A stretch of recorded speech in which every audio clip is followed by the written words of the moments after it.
పెట్టుట, ఫీజులు వసూలు చేయుట, దానికి మబ్బుల్లో మీటింగ్ పెట్టుట. ఎవరిచ్చారు వీళ్ళకి అధికారం? ఎంత అహంకారం!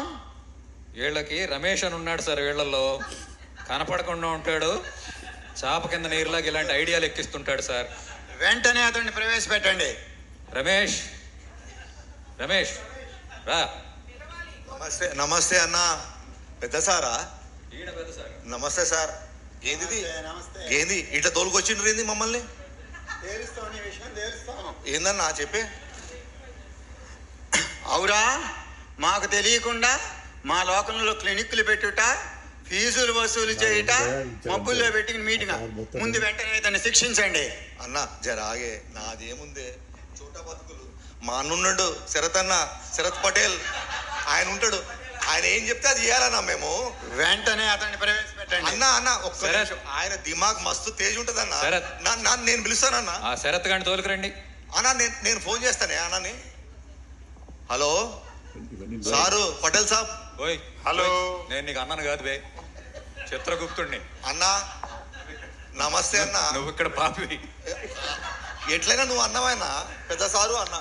హలో, ఎవరు? పటేల్ సాబ్, నేను రమేష్ రెడ్డి మాట్లాడుతున్నా అన్న. అరే రమేష్ భయ్యా, బాగున్నావా అన్న? ఇక్కడ ఇదేదో మన బిజినెస్ అక్కడ. గరే ఇది ఏదో పంచాయతీ చేస్తున్నారు, ఎవరో చిత్రగుప్తుడంట. ఎవడ్రా వాడు? వాడికి బాస్ ఒకడు ఉన్నాడు, యమధర్మరాజు అంట. వాడి సంగతి తెలుతా? నువ్వు రాయే, నువ్వు చూస్తా, నువ్వు రాయే, నువ్వు ముందురా, పైకి రా. వస్తున్నా. మీ లొల్లాపి ఇక్కడ రండి సార్, ఇక్కడ కూర్చొని ఉన్నాడు మీకోసం. శరత్ అన్న జిందాబాద్, శరత్ అన్న జిందాబాద్. చూడు లొల్లాపురి. అరే మా అన్న శరత్ అన్న జిందాబాద్. ఇద్దామా? జిందాబాద్.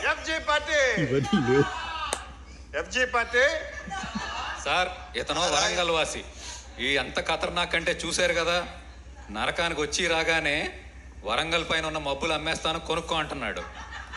అదేమంటే భూలోకంలో క్లౌడ్ ఫండింగ్ కింద మబ్బులు అమ్మకానికి పెట్టాడంట. చూడండి ఇటు చేసిన ఎన్ని ఉన్నాయి, ఇందులో చిట్టా రాసి పెట్టాను. ఎవరినైనా నువ్వు? ఇంతవరకు మా పాపుల్ లిస్ట్ లో ఇంత అత్యధికంగా రేటింగ్ వచ్చిన మొదటి వ్యక్తివి నువ్వే. శరదన్న జిందాబాద్, శరదన్న జిందాబాద్, శరదన్న వర్ధిల్లాలి, శరదన్న జిందాబాద్. ఎఫ్జీ పార్టీ, ఎఫ్జీ పార్టీ జిందాబాద్, ఎఫ్జీ పార్టీ జిందాబాద్.